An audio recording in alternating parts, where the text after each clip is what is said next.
Welcome and thank you for joining us. You're listening to the Beyond 50 radio program. I'm Daniel Davis. On the program today, we thought that we would take a moment to honor our veterans who are serving in the military and who have served.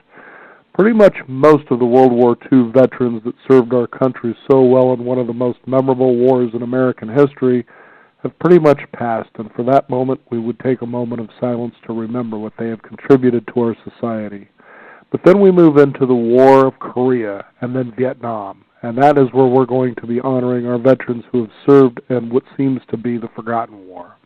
Joining us here on the Beyond 50 radio program today is Dr. Paul Pitlick. He served as a Navy lieutenant during Vietnam as a brain surgeon, and he's here to talk about what his experience was like serving during that time and to share with us some of the trials and tribulations that he faced as he also sees today some of the courage, strength, and resilience that we see in our veterans who are serving in wars today. I'd like to welcome to the Beyond 50 radio program our guest, Dr. Paul Pitlick. Paul, thank you for joining us here on the program today. Thank you, Daniel.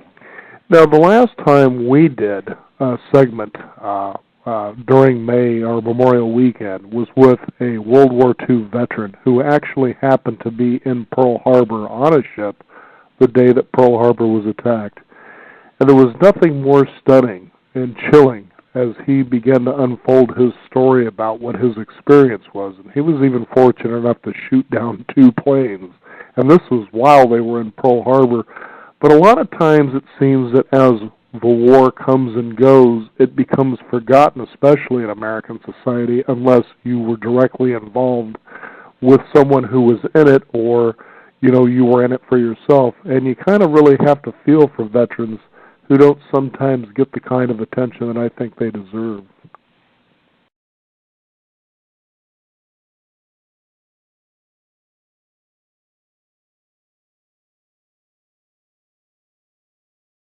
Paul, are you still there? I think we kind of lost you there for a minute. Okay. So I'm still here. You were actually in a private practice at the Mayo Clinic, and then you just kind of felt something pulling you, and that's what led you to join the United States Navy. Tell us about that.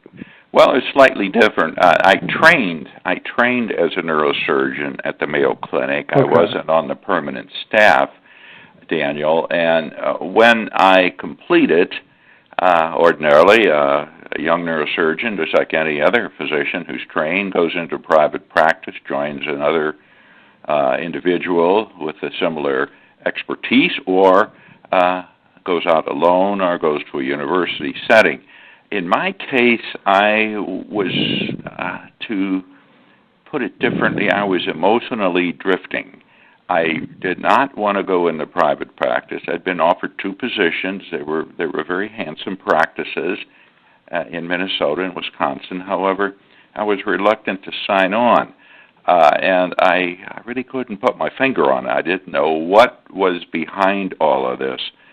Over the next 30 days, though, I thought about it, and I finally joined a partner in Milwaukee, Wisconsin, with the plan of, again, going into private practice. Well, that means sitting in offices, seeing new patients, evaluating them, and if they need surgery, in my case, neurosurgery, I'd recommend it, and we would do it. After about 2 months of that, I, again, was feeling very uneasy, very unfulfilled, so to speak. I guess I was looking for some kind of self-validation for what I had studied. I would be doing cases knowing that if I were not there, someone else could easily, with a similar expertise, could step in and do the operation. And I did not find that satisfying. So I guess I was looking for a situation where they would need me badly. That was part of the reason I was interested in what was going on in Vietnam. This was 1965, early in 65, and the radio news and the newspaper news was beginning to focus on the growing military activity in Vietnam. I continued to think about it, and then I was focused on what they might see, or one might refer to as parental pressure. Daniel, my father had served in the First World War. I had 3 or three brothers who had been in the Second World War, and he was focused on that. And even when I was in medical school, this is in St. Louis, he said to me once, Paul, you think you'll ever be good enough to have your picture on the wall? Well, oh boy. Yeah, well, this impacted me emotionally. And then for another, my reasons, I think, to go were eclectic, a series of reasons. That was one of them. The second one, there was no one of patriotism. I really felt this country was a very worthy place to live and was contributing a great deal to the world, and I wanted to be part of it. And the third thing, Daniel, was the fact that I'd studied since high school, 14 straight years of training. And always that was in hospitals, it was in study hall or whatever, and I wanted something else, so I looked for some sort of an adventure. So that was the third reason. The fourth one was, I mentioned a few moments earlier, I thought I could make a contribution.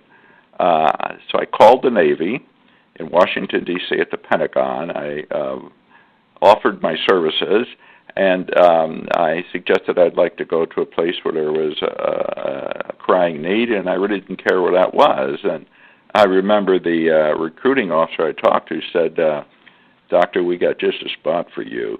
And anyway, I joined, and a short time later I was in the Navy, sent to a Marine base in California, and preparing to go to Vietnam. So that's basically the story of what propelled me. It was as much emotions as anything else. And as I said earlier, I was looking for self-validation for what I'd done, I'd studied for, and to see if I could actually use that. Did you feel that you were able to get what you were looking for? Oh, very definitely. It took a while, unfortunately. You can imagine the situation over there was very, very primitive. It was an enormous distance, the opposite scale, so to speak, from what I was used to at the Mayo Clinic, which is a very sophisticated institution. Mm-hmm. And I was literally going to be working out in a field under tents, et cetera, et cetera, et cetera. And over time, I did gain a sense of satisfaction. And ultimately, I was there a year. That was the standard. You go 1 year to Vietnam, then they'd send you up back. After a year, I really felt fulfilled, and I clearly had a sense that I'd made a difference in the lives of quite a few people. I probably did about 200 operations over there. And granted, many of them died. They're badly wounded young Marines, but many of them went home walking under their so-called, so to speak, own power. So that did fill my sense of validation. Now, considering what you did during the war, I mean, certainly besides being on the front lines, where you're there with the weapons facing the enemy, and what a person would experience in a situation like that, you're pretty much on the front lines as well, so you see just about the same things, if not worse, than what they see. To some extent, okay. Yes, I was seeing the result of what they got into. Daniel, to put it in a proper perspective, in Vietnam, this was a guerrilla action. There were not the front lines that we might recall from Korea and certainly the Second World War, where we'd advance, our troop forces would advance and move what the Marine Corps would call a line of departure and move forward in a line. We lived in enclaves. Our medical facility, which was initially a Marine base, our hospital was a bunch of tents. It was surrounded by barbed wire. It was possibly less than 1 acre in size. It was surrounded by barbed wire, and of course, just peripheral to that, were multiple foxholes filled with Marines with weapons 24 hours a day. We did not directly interface the enemy very often. There were times that we were attacked, and we did wear weapons. As officers, we had gun belts and a handheld weapon that was loaded all the time. And literally would have to do surgery wearing that, wearing a helmet, wearing a flak jacket, and it was an enormous distance from the standpoint of appearance from what I had been used to. But the human being's very adaptable. We learn to operate under those circumstances. Now, what's really fascinating, I'm sure that a lot of people who think of Vietnam and then they hear, doctors and surgeons, some of them may just quickly recall the show MASH. Was that pretty similar in a lot of ways of what the experience was like over there? Did you find yourselves having to joke and kind of just really lighten the mood just because knowing what you had to deal with, that takes a tremendous amount of energy both physically and emotionally as well? Well, the emotional presentation collectively of all the surgeons there, including myself, was considerably more serious. There was very little joking. There was never joking in the operating room. I've seen the MASH shows. They were very, interesting. It was not a common operating room. Every operating room was a small cubicle, so to speak, maybe the size of a small bedroom in a tent. And it's very serious business because, and of course, surgery always is. Mm-hmm. And the other thing is this, that in MASH there were women. I worked with the Marine Corps, and by Marine regulations there were no women anywhere to be seen. Mm-hmm. So that was a distinct difference. We had to move at the Marine facility. I was at two facilities, Daniel. I was sent, I should back up just a moment, I was sent over there to work at a hospital built specifically for Navy personnel to take care of Marines, and it was a series of Quonset huts. However, on my way over, and during the time I was flying over in an Air Force plane, that was overrun and destroyed by the enemy. So when I arrived in Vietnam, in the northern part of South Vietnam, which was controlled by the Marines, there was no place to go. So the Navy representatives in the area said, well, we have to do something with you, so we're going to assign you to a Marine tent facility out in the jungle until we can rebuild that hospital. So that's where I went initially, and that was very, very primitive. There was no running water. The only electric power was from a diesel generator. When I got there, the commanding officer, who was also a doctor, said, we don't have instruments for a neurosurgeon. This facility was never designed for them, and I don't know what we can do with you. No, I was just thinking running water must have been tough enough, but to have the right instruments for brain surgery, my goodness. Well, yeah, it was really... Clearly, I was not only frustrated, I was intimidated by that, and notwithstanding the fact that I had no instruments specific for neurosurgery, the helicopters, which would carrying the wounded, would land less than 100 yards from our operating rooms on a landing pad, and many of them had head injuries.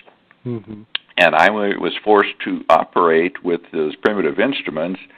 To make matters worse, they only had two small operating rooms also within a tent, and they felt that the thrust of interest should be for the abdominal injuries and chest injuries and cardiac injuries, where they could make a difference very, very fast, while at the same time fully aware of the fact that neurosurgery, and even though none of those men were neurosurgeons, they knew what it was like, and they said, it takes a long time for you people to operate, and we can't give you that time, so we're not going to let you in our regular operating rooms. Daniel, they then assigned me to a tent, which was probably 15 feet square. The operating table was clearly a picnic table that they used for eating occasionally. So they pushed that in there. There was no anesthesiologist for me. They gave me two corpsmen. Each had a flashlight to provide light. And that was the story for a while. Again, when we operated, we had to wear, just as I said, you had to wear your weapon, had had to wear a flak vest and a helmet. Sterility was non-existent. And you can imagine the mortality surrounding these cases was awesome. The final figure, the fact that disturbed me significantly, that again, by Marine Corps document, that was a very small emergency facility. A helicopter would come 6 hours after they dropped the patient off and pick him up again and take him to the major air base near Da Nang, and from there on a large Air Force plane, they would send him 1,100 miles to the Philippine Islands, to Clark Air Force Base, where there happened to be a large Air Force hospital. They could handle everybody. The problem was the time span between injury and the time they reached the Philippines was probably 12 or 14 hours, and a brain injury cannot wait that long. What happens is the brain begins to swell, and as you know, the brain is locked in a rigid compartment, the skull. And as the pressure mounts, the ability of the brain to survive deteriorates. So the survival of the Marines with penetrating head injury was directly related to how long it was between the time they were injured and the time we got them. The helicopters were fast. They would get us those injuries sometimes less than 30 minutes and 20 minutes after they were injured. We were very close to where they were operating in combat environment. And so we had that time area under control. So it was incumbent upon me to do something with marginal equipment in order to reduce the pressure in the brain and then send them on. This was extremely difficult in this primitive environment, and I was awaiting the 2 months it took for the CBs, that's the Naval Construction Battalion, to rebuild the Naval Hospital 10 miles away, where I would have better neurosurgical equipment, concrete floors under my feet, and theoretically a more secure environment to do our work. Now, what kind of personal risk did you have? I mean, it's for instance, here you've got an operating facility in the middle of the jungle. I would think there would be some inherent danger in that. Well, there was. All I can say is that the Marine Corps was very efficient with respect to their ability to keep the enemy at bay. Again, it was guerrilla warfare. The enemy operated in small groups, 5, 10, 15 at a time, and they would try to sneak in at our place and attack us. But the Marines were, as I said, surrounding outside the perimeter, which was the concertina wire, barbed wire, in this oval environment, and they were there 24 hours a day, 2 of them in a foxhole, and all night long, when I tried to sleep in my tent, I swear about every 30 minutes I could hear rifle fire. I didn't know whose it was, which way it was going, or whatever. And for several days after I got there, I simply couldn't sleep. I doubt if anyone could. But in time, you adjusted to it. Isn't that amazing what you can get used to? Oh, God, yeah. Yeah, that's very definitely. And also at the Naval Hospital, which seemingly was more secure, it turned out to be more risky. We were directly attacked at that facility. That's in addition to the initial destruction when no one was there. The enemy came at it again. They wanted to get rid of that place, so they threw in mortars, which you can launch like a small howitzer, and they did it a couple of times, and it was clearly risky.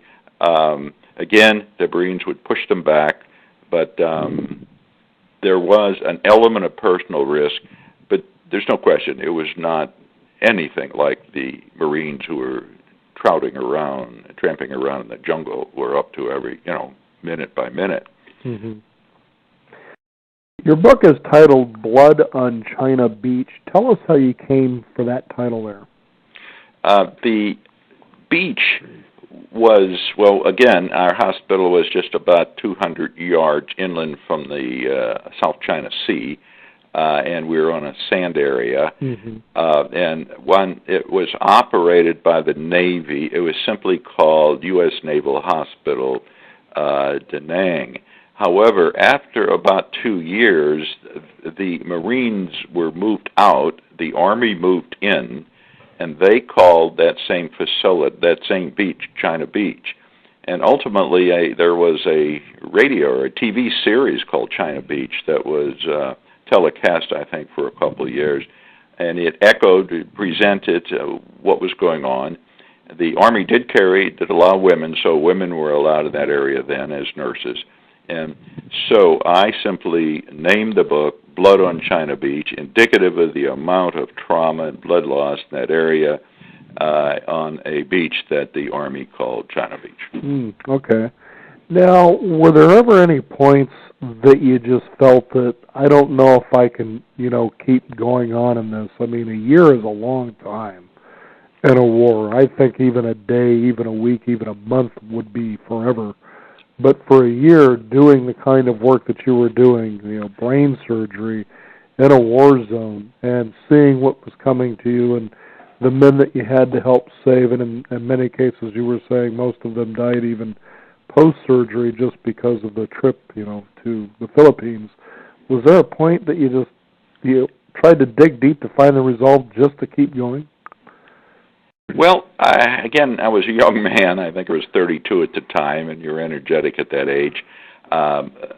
All of us, there were, I think, 4 general surgeons, about 3 or 4 orthopedists, and about 5 what we call primary care medical officers. Those are doctors who just got out of medical school, an internship, were picked up in the draft and sent to us to assist us in surgery. All of us lived in a similar environment, and I guess you might call it group therapy. Mm-hmm. We were able to handle the situation, the complexity of it, the magnitude of it, the risk associated with it as a group. And it was not, I never heard anyone voice in my year there the fact that they just can't take this any longer. Mm-hmm. I did run into one doctor, Daniel, who was a battalion surgeon now. He would not be at one of our fixed medical facilities, either the Marine one I spoke about a few moments ago at the Naval Hospital. He would have to move with a Marine battalion, which is about 1,000 men, and be in the headquarters tent with the colonel.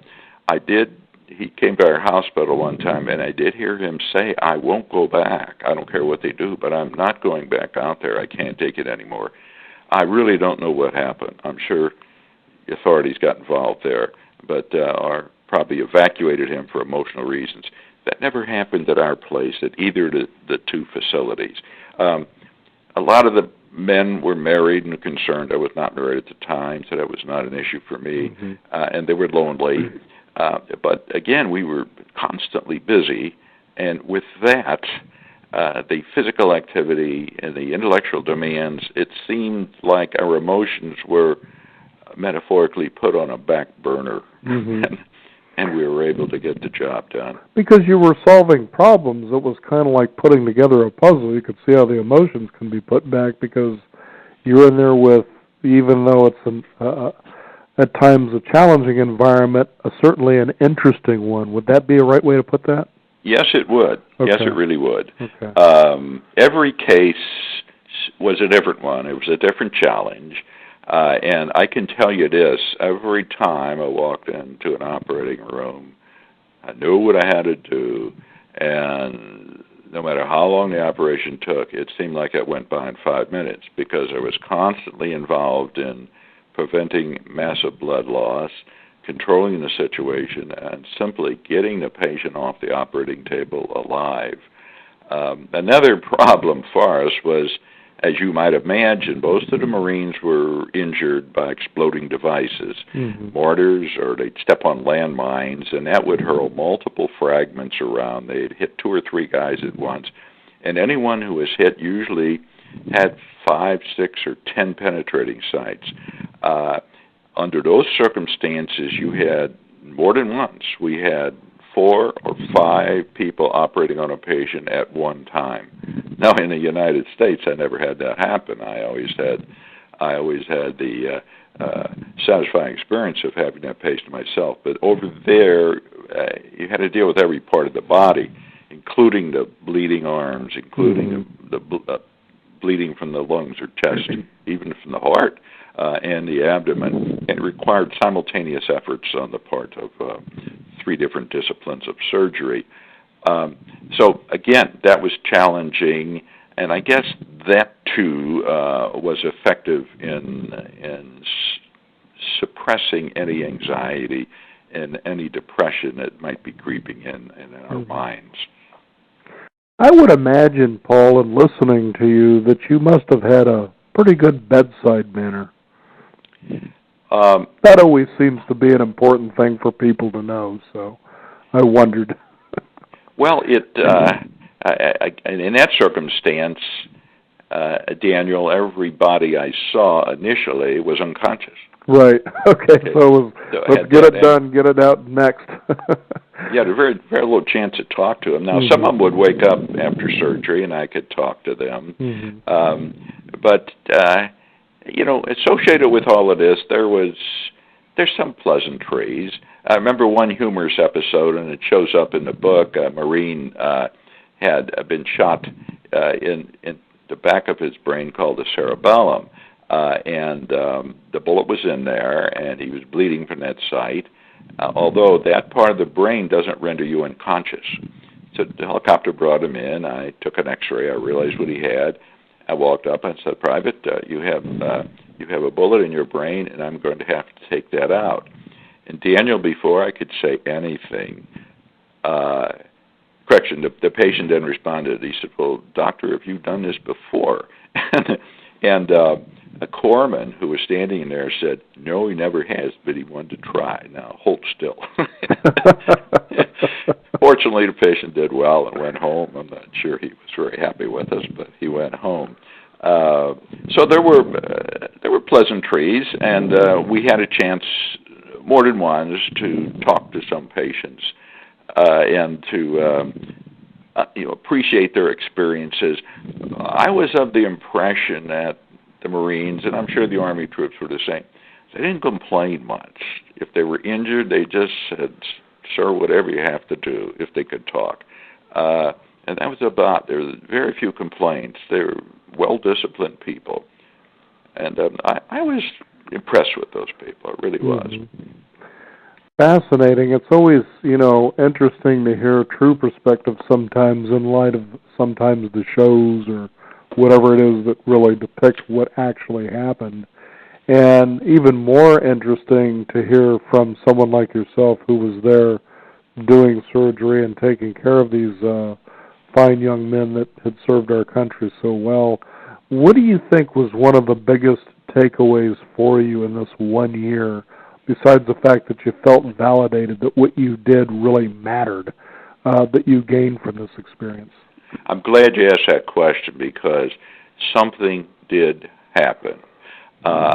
And I have to go back to the Korean War, where a neurosurgeon who was a high-ranking Army officer at the time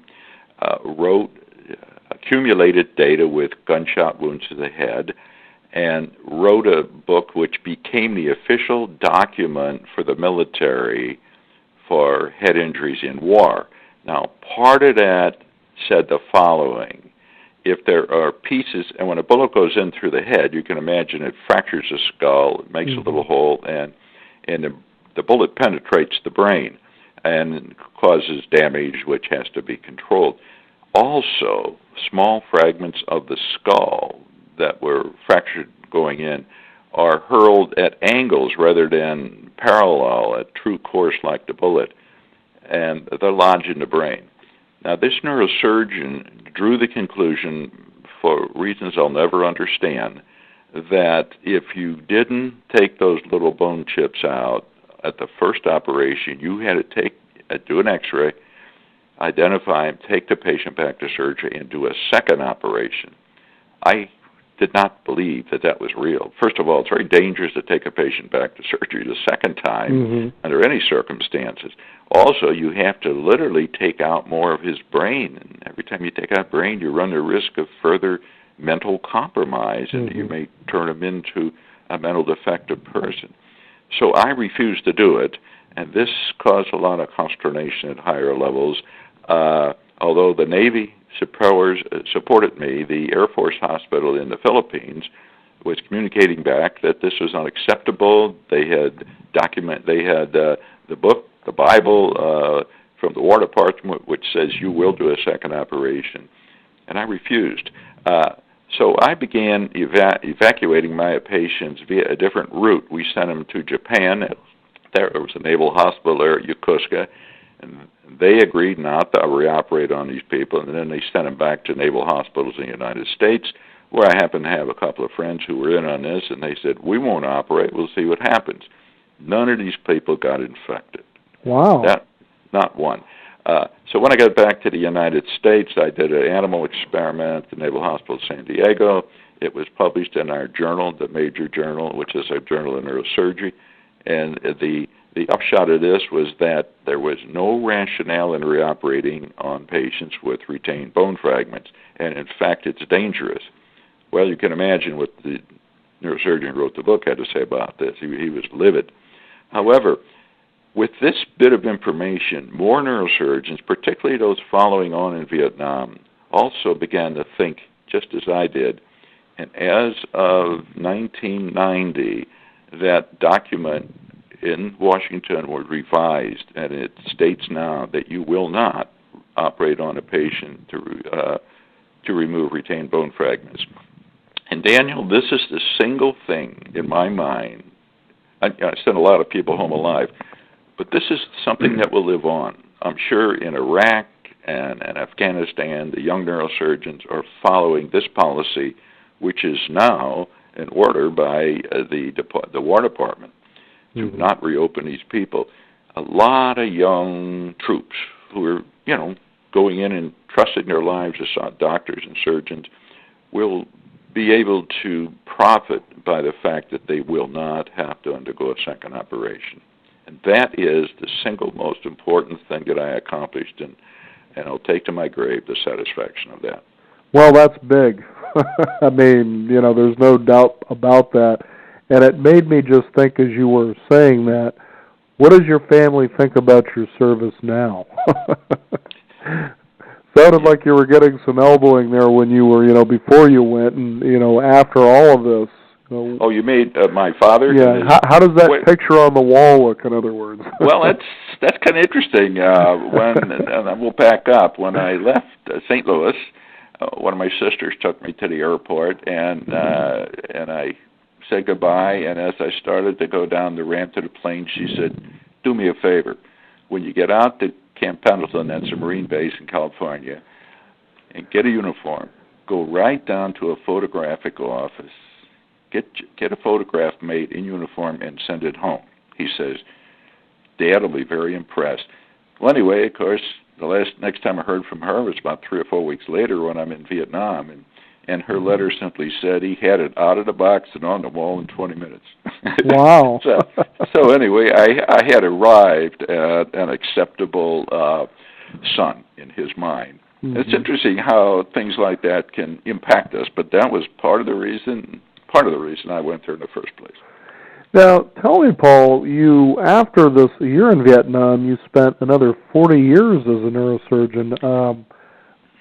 I'm sure it was different compared to being in war. What were some of the differences, if any? Did you find it a little easier? Or? Oh, God, yeah.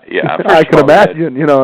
There you've got basic, if not even the right tools, so you really had to improvise and probably create things nobody would have thought of, and so now you could probably do this almost blindfolded, in a regular practice, it would seem like.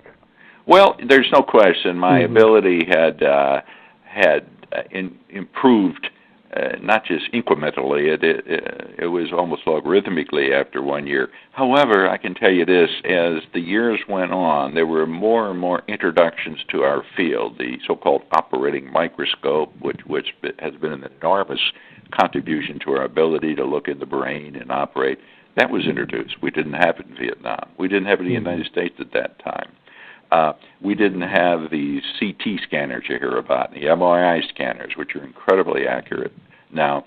We didn't have them then. So things were much more accurate, and I was much more accurate as as everyone else was doing this work here in the United States. And yes, it was easier. It was not more satisfying, though, for the simple reason I mentioned earlier. I thought all those years I worked here, if I dropped dead tonight, somebody would be ready to step in my shoes, do the same operation, easily just as well as me, and life would not miss me. Mm-hmm. But that in that 1 year in Vietnam, there was no one to help. Now, as time went on, there was a hospital ship that came over, and it carried a neurosurgeon, and they were a tremendous help.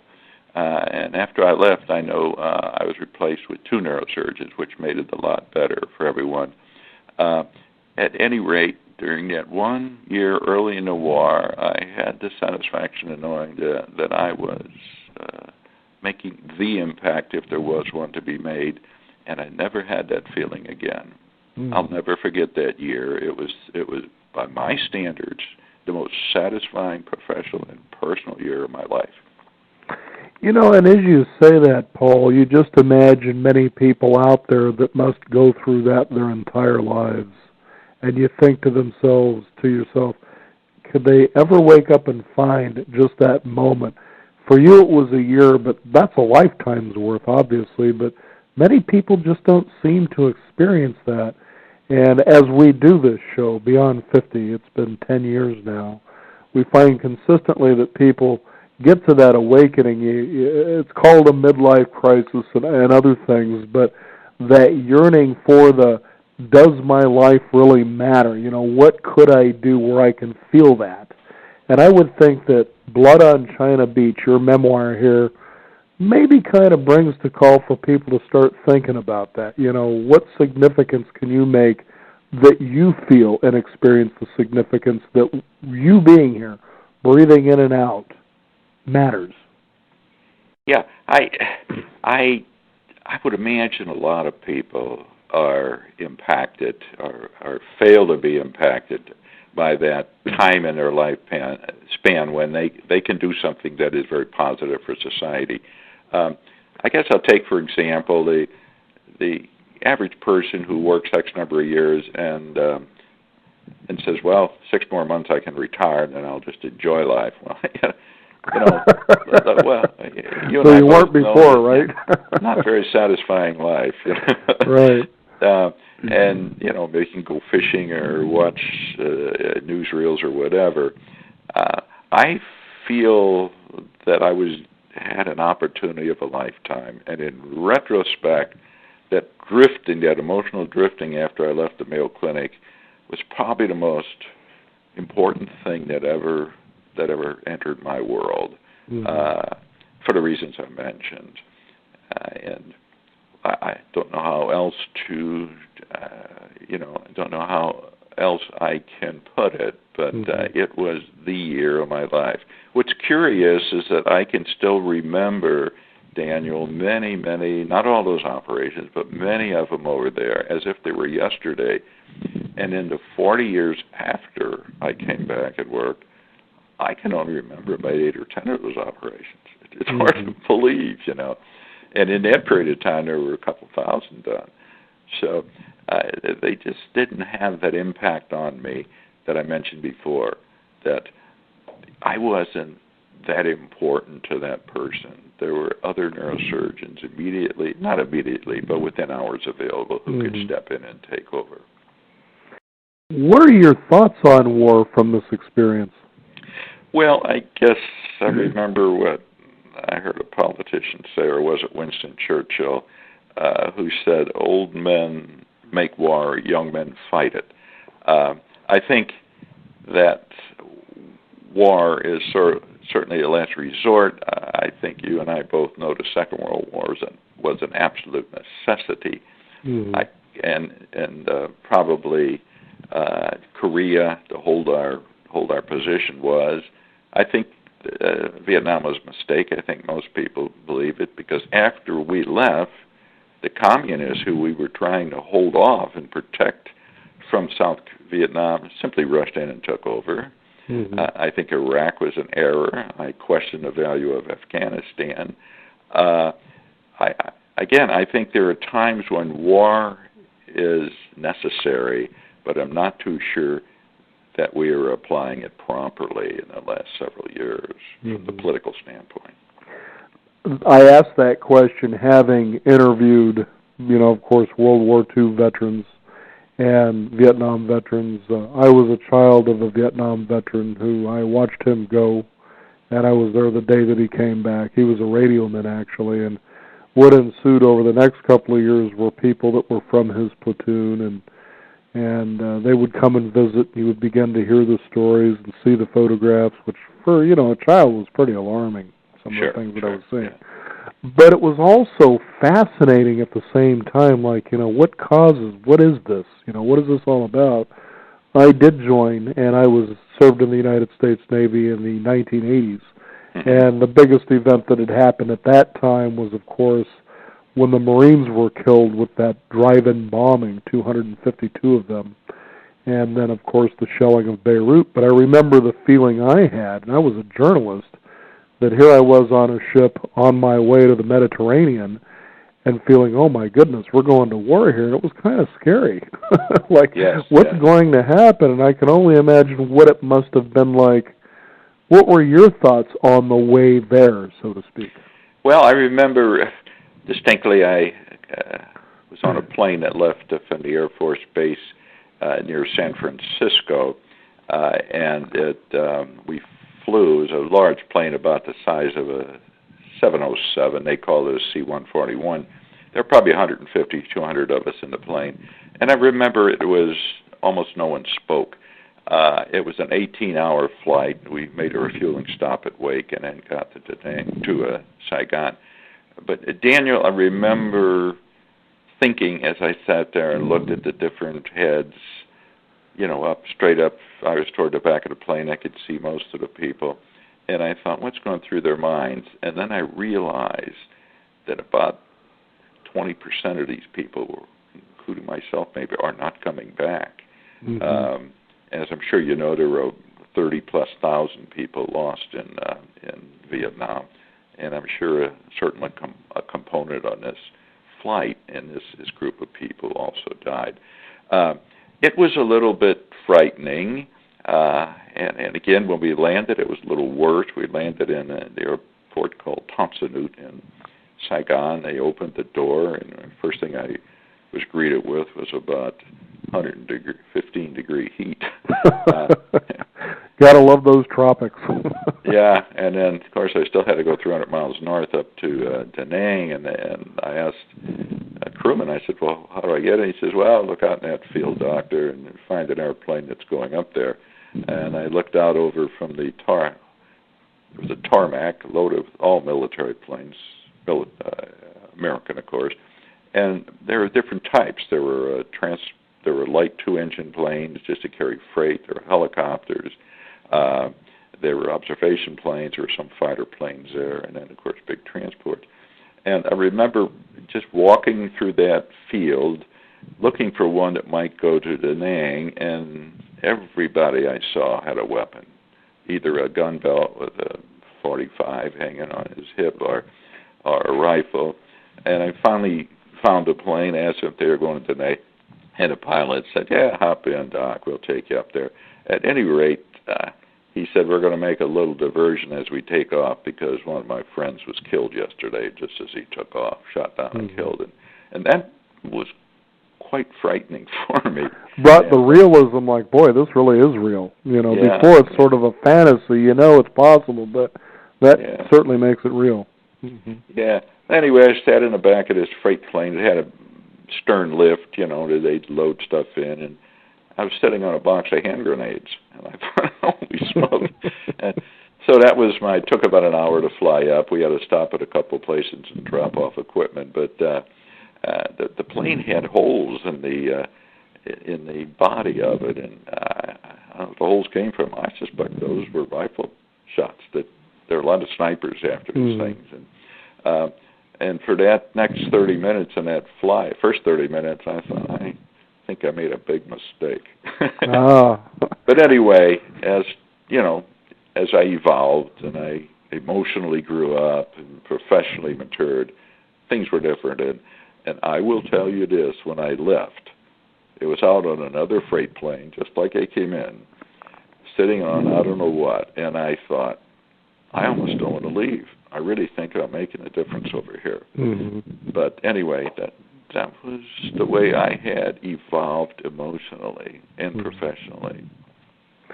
Now, have you since then been in touch with people that you served with over in Vietnam?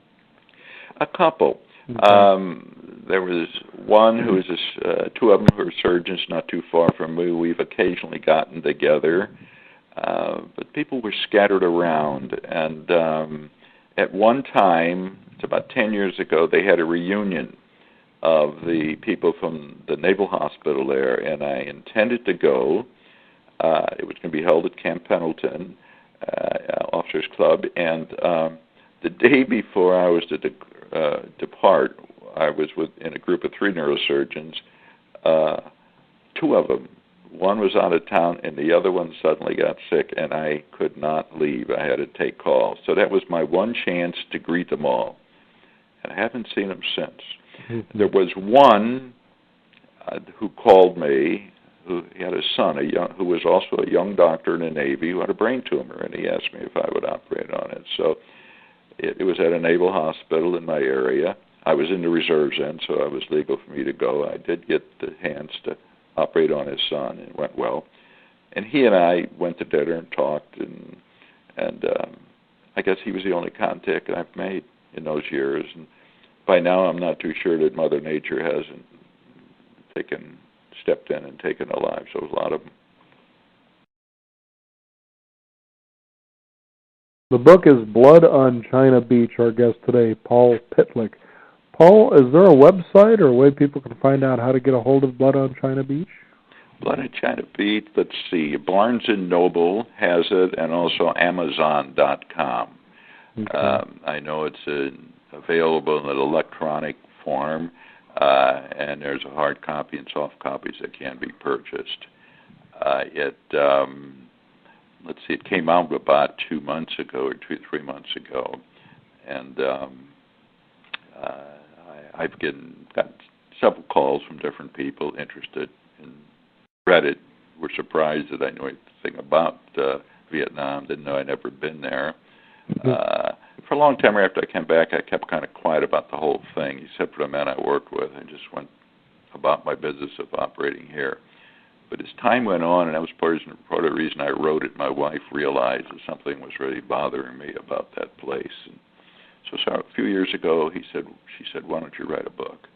And I said, well, maybe I would. And then, Daniel, I was giving a lecture on combat trauma, and I've had several calls to do that at medical centers locally, and I had it on PowerPoint pictures. Most of the things are in the book and more, the images.